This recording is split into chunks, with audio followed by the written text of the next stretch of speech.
Yet another episode. Here we are. Yes. And back again. Without an intro. No, it's coming soon. Right. Coming soon to a podcast near you. But we are the podcast that almost needs no introduction.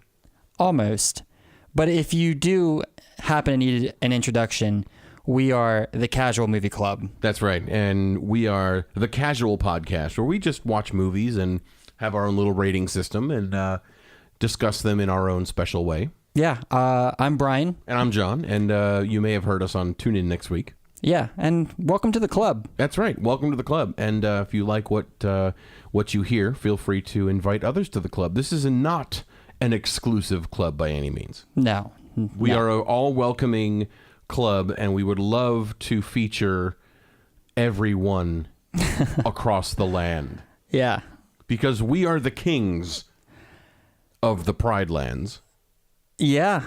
Yes. And we welcome all to our land.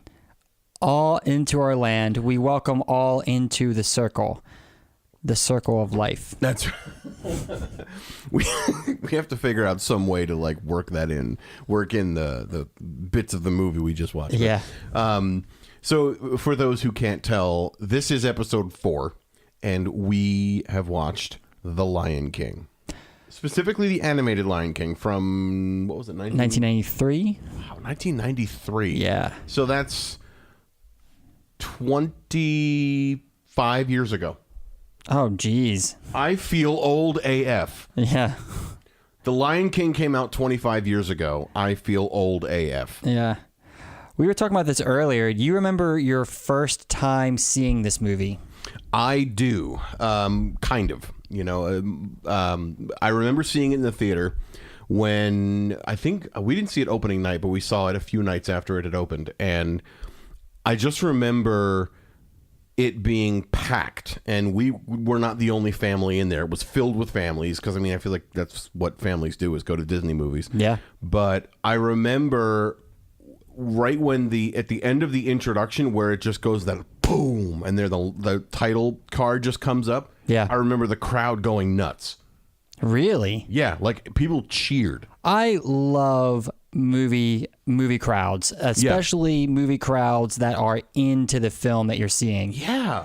Yeah, there's nothing like an experience, a shared experience where everybody's into it. There's applause is happening on highlights. There's people cheering, lots of laughter. Yeah. And it's nice to see when people laugh at the same things that you do, because you know that you're not that weird guy laughing at the stuff that's not funny. Yeah. But yeah, I remember seeing that movie, and this is 1994 according to IMDb. Oh, 94. That was a year off. Yeah, but for those that may have never seen this is a time-honored classic. It's actually an Oscar winner. It won 2 Oscars. It won for Best Music Original Song, Can You Feel the Love Tonight, which when it came on during the movie, I remember literally saying, I hate this song. Yeah. But also Best Music Original Score, Hans Zimmer. Well, there's no surprise there. No surprise there. I am a huge Hans Zimmer fan, so I'm really, really glad that he won the Oscar for this, because the music was fantastic. Well, full disclosure, I'm a huge Elton John fan, and Elton John had a lot to do with the soundtrack to this film. But I love almost every song in this film except the Can You Feel the Love Tonight? Yeah, and I think I'm not going to say hatred, but I think my lack of love for Can You Feel the Love Tonight stems from the fact that it was just overplayed. And it was worn out right after the movie was released. Maybe because we're older. I would characterize my feelings for this as mild dislike. But maybe because we're older, and I think especially because of the placement of the song, it made it especially awkward for me. We're not going to go through this film beat by beat. No. There's no need to. No. But just to give a brief overview, Simba is hanging out with his dad. Scar kills his dad, and Simba runs away. And then, after so many years of hanging out with Timon and Pumbaa, Nala comes and finds him, and it's like, "Oh, where are you? Where I thought you were dead. Yeah, where you been, bro? Where you been?" And then they reconnect, and I know it's a children's movie. Yeah. It's a children's movie, but exactly it where was you're going. sexually charged. And this song on top of that was just, it was bonkers. To me, it felt out of place. Yeah. And I'm glad that you share the sentiment with me, at least. I totally do. Yeah. It was because it was the crazy. closest thing you could come to Disney porn. Yeah. Nala gave Simba the fuck me eyes. Should She really did. Yeah, she was so into it. Oh yeah, and They were frolicking. There was a lot of frolicking. splashing around in the water. Yeah, It was crazy. They walked along the magic log. yeah. Which, by the way, the magic log is when they're singing Hakuna Matata. That's the log that are walking down where Simba magically ages. He grows like 20 years old in the span of about 10 seconds. So we've decided to call that the magic log because. Yeah. And everyone else who walked across it was unaffected. Timon, Pumbaa. Right. And let me just say, why is it that Simba clearly ages in this process, but Timon, Pumbaa, Scar, the hyenas, His mom, Sarab. yeah, his mom, and the other lionesses, they don't age a bit. Nala is the only other one that ages. Yeah, but Simba and Nala are the only ones that age. yeah. And we're talking. I mean, like I'm not a biologist by any means, so I don't know how quickly human years equate to lion years. You're but not a lion expert. I'm not, but there's a bit of a disparity there because obviously you can see a literal difference between infant Simba, young Simba, and adult Simba. You see absolutely no difference between Scar when Simba is young and Scar when Simba is, Mufasa's age. Or, Yeah. Older, not Mufasa's age, but older than he was before he left. Sure. So that's a huge question there. I was expecting to see maybe some gray or maybe see Scar a little bit less, nimble. Because figure. Again, I don't. Maybe I'm speaking out of turn or whatever. But I didn't see any evidence that Scar was any older. And I totally agree with you here. Now, again, granted, it's an animated film. Of course, it's a We're kids suspending movie. disbelief. Suspend some disbelief, Of course. for me here. Right. Though a quick Google search tells me that lions in the wild, they live anywhere between 10 to 15 years. Okay. So that leads me, and Mufasa and his brother Scar are full-grown adult lions, and I Right. would venture a guess that they're somewhere between, I don't know, 8 and 10 Sure. at that point. Okay. Full manes, adult lions. Right. The events of the movie unfold, things happened. We have Simba running away and then spending a number of years in the wild Right. with Timon Timon and Pumbaa. and Pumbaa. And he goes from a small little lion cub Yeah. to an adult lion with a full mane. He looks almost exactly like Mufasa. They play that point up in the movie. Yeah. When Rafiki finds out that Simba's still alive, he comes out and he finds him. He says, "Oh, your dad's still alive. He's alive in you." Takes him to a reflection, and look at your reflection. You look so much like your dad. Right. And they play it up even further when Nala is like, "Oh my God, it's Mufasa," and then Right. he comes back to confront Scar, and his mom sees him. Says, "Oh my God, it's Mufasa." Scar sees him. "Oh my God, it's Mufasa." Like he looks just like his dad did. Right. When he died. So no one else though has shows that they've aged at all. Scar, no gray. Rafiki didn't age. Rafiki didn't age. Zazu the bird. Yeah. He didn't age. Nobody aged. except for Nala the two main lions. and Simba. Yeah. So that's one thing. The other thing was, and maybe I'll get into this one a little more when we start to do our ratings, but the speaking and the singing being done by two completely different people. Oh, yeah. That gets minus points for that because they picked for the voice of young Simba was Jonathan Taylor Thomas from Home Improvement. I don't know what his singing abilities are. Great voice actor.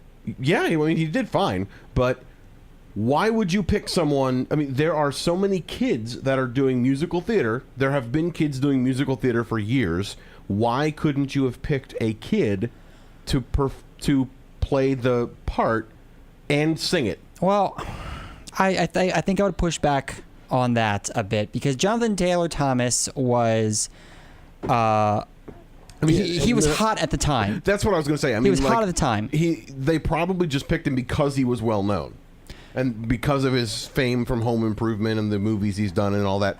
Oh, I'm certain he auditioned for this role. I'm certain that he was the best person for this role, right? But not a singer. Right, but here's the other thing. Zazu, Rowan Atkinson, he's not a singer, but he sang his own parts. I would say that it's a little easier to hide a child's voice than it is to swap out a trained singer for a role like Jeremy Irons or a role but Jeremy Irons sang his own parts too. He did. And I don't ever hear of him doing. I haven't heard of him doing singing parts. You know, I don't know if that he doesn't have a career as a singer. I guess not. I'm not familiar with his work on Broadway. If he has any work on Broadway, that's a good question. That might be worth looking up. But yeah. But to that end, they've had voice actors with minimal to no singing parts perform singing parts that passed. You know, that were passable. Sure. They could totally have done it with the kid actors too. That's all I'm saying. Yeah. It was jarring. There's two songs in particular it's where it was, obvious. it was jarring. It was obviously not Jonathan Taylor Thomas. Yeah. Tongue tied myself there. Just call him JTT. Yeah, JTT. Yeah. Okay. I think he went by that too. Like there's like a little moniker or some shit. Did he? I don't know. I mean, I wasn't obsessed with him as a kid, so. No, neither was I. Yeah. I don't really know anybody who was obsessed with him either. Me neither. If you were obsessed with Jonathan Taylor Thomas, please write us casualmovieclub@hotmail.com and tell us about it. I don't know what use it will be, but hey, let us know if you had big pictures of JTT on posters hanging on your bedroom wall. And he was the first thing you saw when you woke up in the morning. Hey, Tell man, us about it. if you feel strongly enough about this to tweet at us or to give us a call and leave us a voicemail, we'll play it on the air. We totally will. Yeah, we'll anonymize it if you want. We'll talk about it. We could pitch shift your voice down if you want to be the, I really love Jonathan Taylor Thomas. He was pretty wonderful, and I woke up every day and looked at his picture, and it really made me happy. We can distort your voice like that. Sorry. So anyway, do you want to, anything else you want to add, or you want to jump to the numbers? Any other highlights? It's a phenomenal movie. It's a really great movie. It's definitely one of those movies that stands the test of time because we just said it's 25 years old this year. Yeah. So for being 25 years old, and the version we watched was probably remastered in some way. Oh, certainly. It looks spectacular. Disney is great when it comes to remastering their old films, keeping them fresh. This was, the artwork was still seemed fresh. Yeah. It was visually gorgeous. Yeah. And I mean, colorful. I loved it. Did it look like something that came out in the last 2 years, 3 years? Not at all. No. But it looked phenomenal for its age. Yeah, it's aging well. And I could see this aging, standing the test of time. This could be a movie that 10 years from now we could pick back up and watch again, and it would still... Easily. Yeah, still be just as good. I would say the same for, Fantasia? Yeah. Fantasia is another example. I mean, it stands the test of time. It's definitely an older movie, but it's visually stunning, and the music is fantastic in it. So, yeah, Disney movies are phenomenal for that. Yeah, I don't have any other highlights for this movie, so I think unless you have something else, we can do the numbers. Let's do the numbers. Yeah. Okay, we are using our numbered scale, which you can look at on casualmovieclub.com. Click on leaderboard, and you can see what our ratings are. Things like the acting, the quality of the script, presentation, usage of visual effects, music and sound, kind of everything you hear, soundtrack as a whole. The uniqueness factor, has this been done before? And then, of course, the sleep factor. How likely are you to fall asleep while watching this movie? But I'm thinking we may want to revise this a little bit because the higher the number, the better, right? So maybe instead of maybe sleep factor, call it like engagement factor, because a lower number would indicate you're less engaged, more likely to fall asleep. Yeah. So sleep factor / engagement factor, But well, I think of it as how engaged am I? Right. And is there any kind of lull where I'm distracted, where Right. it just doesn't keep my attention? Am I reaching for my phone? Yeah, because we want to, higher numbers in theory are better. So a higher sleep factor sounds like you're more likely to fall asleep. So, I think renaming it to engagement factor might be a little more obvious. Maybe. Yeah, but anyway, let's...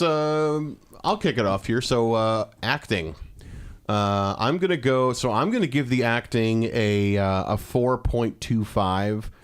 No, you know what? 4.5. I'm kicking it all the way up there. I mean, I really enjoyed it. I had absolutely no complaints about it.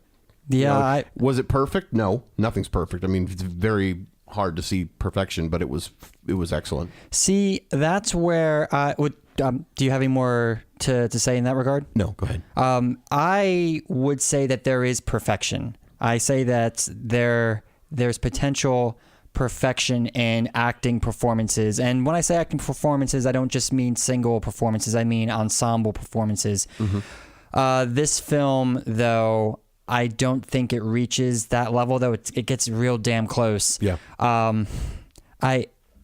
It's hard for me to justify putting it any lower than 4.5.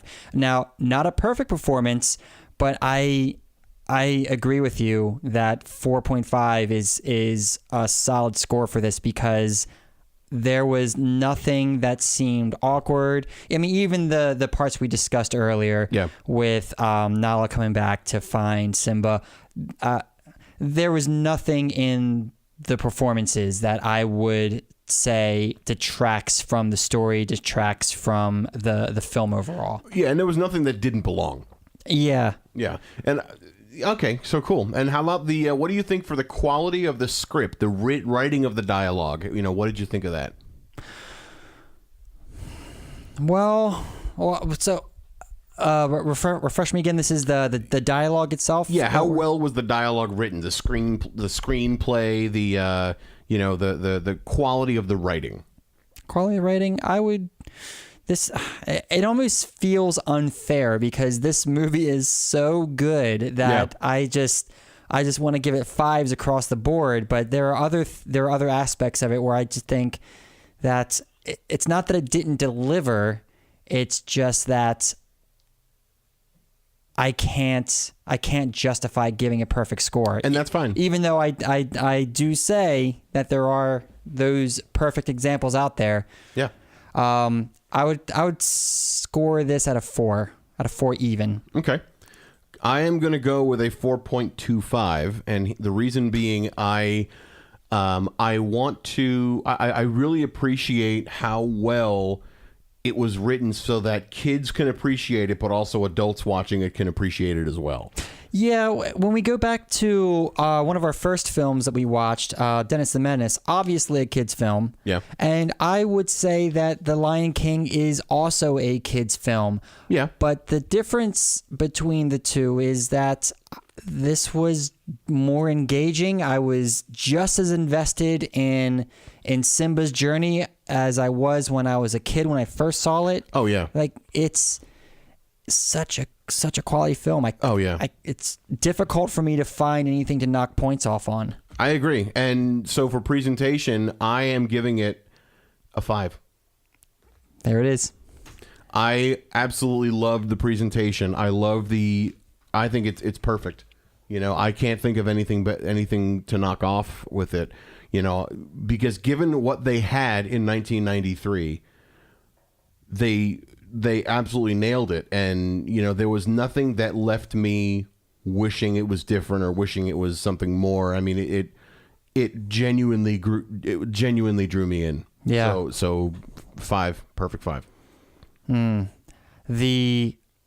The instances where they used smoke and they used fire, those visual effects were just perfectly used.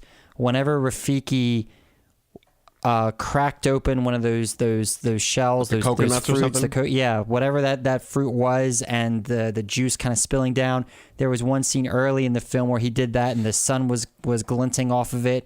It was just beautiful.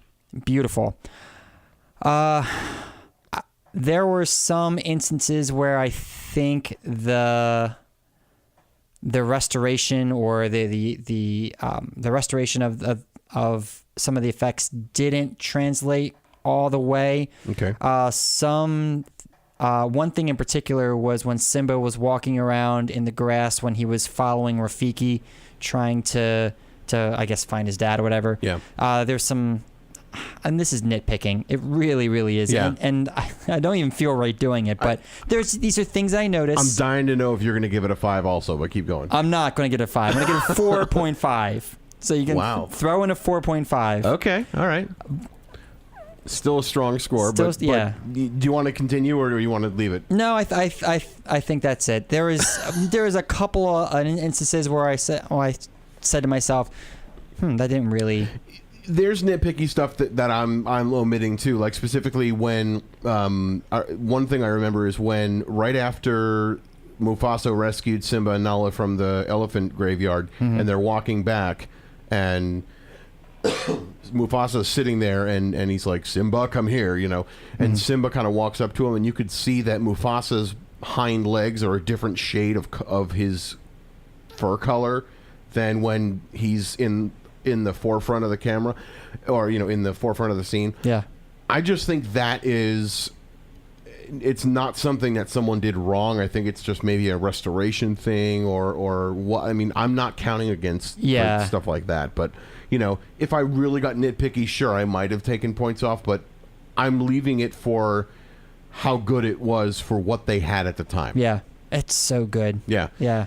And that's what's tough about this is I just feel like everything that I bring up is just nitpicking and almost not worth it. Well, let's keep it going with you, Mr. Nitpicker. Music and sound, the soundtrack as a whole, sound effects, score, music, in this case, voiceover. 4, solid 4. The score was perfect. Everything was well timed. Everything fit like a glove. I loved everything about it. The soundtrack is the only thing that I would deduct points for, and it's only because I'm just not into 1 or 2 songs, and that's it. Like that Can't Wait to Be King. Loved it. Oh, it's so that I mean, Can't Wait to Be King is great. Hakuna Matata. Be prepared. Hakuna Matata is so iconic. Oh yeah, it's so catchy. I loved it. I saw that shirt at Target actually with the 3 of them walking on the magic lock. I should have gotten it. I'm going to get it next time I'm at Target. But so music and sound, I have to deduct points for the voice actors not being the same as the singers. I didn't even bring that up. Yeah, that's a good point. No, that's yours. That's yours. No, I mean, you can adjust because you gave it a 4. You can adjust your score if you want. No, 4. I'm sticking with 4. Sticking with 4? Okay. Yeah. So, you know, the fact that they had to use 2 different people for the singing parts versus the spoken parts, when they had already done actors that didn't sing and they sang well. You know, Jeremy Irons, Rowan Atkinson, and so forth. That's some deductions there. However, the offset to that is Hans Zimmer's like African music was one of my absolute favorite parts of it. So on point. You know, like when those scenes where you're looking out over the fields and you hear that, you know, the choirs and the drums and like just it felt like you were watching Africa. You were Yeah. watching the savannah in Africa. Yeah. And the music was so engrossing, and I almost feel like that makes up for it. I'm going to kick it up to a 4.25. Okay. I like it. All right. Uniqueness. I mean, honestly, Disney has hit things out of the park before, but Disney's also made some movies that were not that great. So, uniqueness, I'm going to put this up at a 4 for uniqueness because it's, you could relate to the story through I'm sure there's other movies that have been done and other things that are a similar story where something happens, the son kind of falls out, the son moves away, prodigal son comes back, that type of thing. So it's not completely original, but it's told in a way that makes it its own fair bit of unique. Does that make sense? It does, yeah. Like the tropes are all there, and I'm gonna put this at a 3.5 because of that. The story arc it's not original. No, it really isn't. The son is brought up. His father or his mentor or whatever is brought down. He runs away to find himself. He goes on a spiritual journey, and he comes back to reclaim what's his. It's you could, off the top of your head, name a dozen films that have done that kind of story arc. Right, and I was going to even say, I mean, if I was more of a Disney fan, like if I got my brother or his wife on here, they could probably tell us at least another 2 or 3 Disney movies that fit this story arc or that fit a similar story arc. But I'm just not enough of a Disney fan to be able to say that. Oh boy, I hope we get more Disney films. Disney for all their faults, Disney puts out quality products. They really do. They really do. They really do. Absolutely. So let's talk about the engagement factor, the formerly known as the sleep factor. How engaged were you in this movie? 5. Yeah, 5. I went the opening sequence that we talked about, and the title card comes up to Lion King. And it comes up with that boom. Yes. Yeah. So from there on, I said to myself, I'm going to pay attention to this for as long as it holds my attention, and as soon as it does, I'm going to reach for my phone and I'm going to mark the point that I've lost my attention. Yeah. And I was conscious of that, and maybe that might be gaming the system a bit, but there was no one point where I was not interested. Now, you and I talked about we're talking throughout the film, but I don't really count that because we weren't having full-blown conversations that were taking me out of the story. It was just like a comment here and a side there. Right. I was never distracted to the point where I'm like, what's going on Twitter? And I had notifications come in. Yeah. And I did not check them. Yeah, I mean, I can totally respect that. I'm almost at the 5 level, but I don't know if it's just how much I had seen it in my life and how much I'd watched it. I'm going to give it a 4.75. Okay. Because I've had movies that really pulled me in, and I've had movies that really had me just on the edge of my seat. Those are the 5s. Yeah. This didn't do that for me. Okay. I'm going to go 4.5 actually, just because I feel like 4.75 is a little high. Yeah. So it definitely kept me in. It was so good to watch it again after all these years. I probably hadn't seen it for maybe 5, 6, 7 years. Yeah, it's been about that long. I'm thrilled to have been able to watch it for this. But it wasn't new to me. Yeah. Which is fine. There's nothing wrong with that. So, we finally decided to actually use a spreadsheet program to do our numbers for us instead of me doing the math, because I was like, what? I have this great spreadsheet program. What the hell? So, the numbers are already done. So, Lion King, acting, we're looking at a 4.5. Script is 4.13. Presentation 4.75, music and sound 4.13, uniqueness 3.75, sleep factor 4.75 for a grand total of 4.3, which I'd have to look at our existing leaderboard, but I think that might put it at that's going to put it at the number 1 movie right now. Nice. Which I think is exactly where it belongs. Yeah. So The Lion King, terrific movie. So glad we did it. I think we get to pick the next one. Yeah. So we switched up last week, which brought us to Lion King. We're still going to do a random number generator. It's going to be between, was it 250? You want to do 250 or 100? Yeah, I thought we were doing 250 on the IMDb top list, right? Yes, top-rated movies of all time.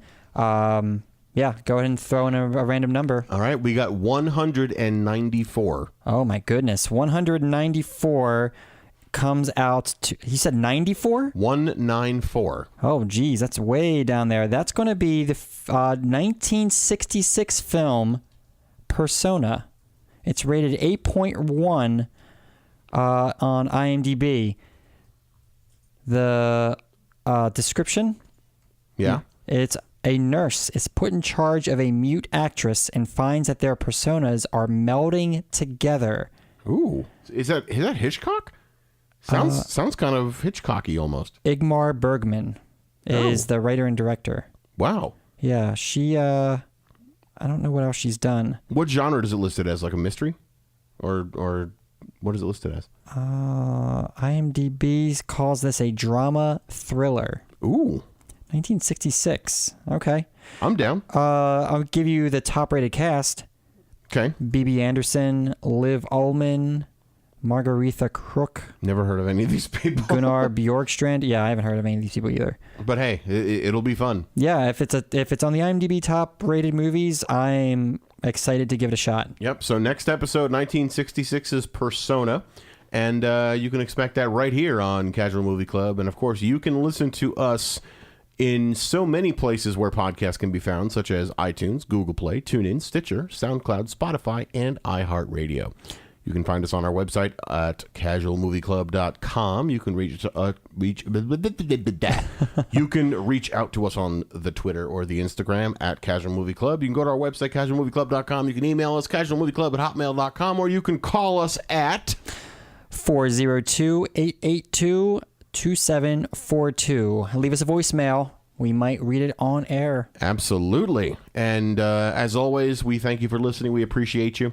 And since we don't have any theme music, we're just going to end it. Okay, bye. Bye.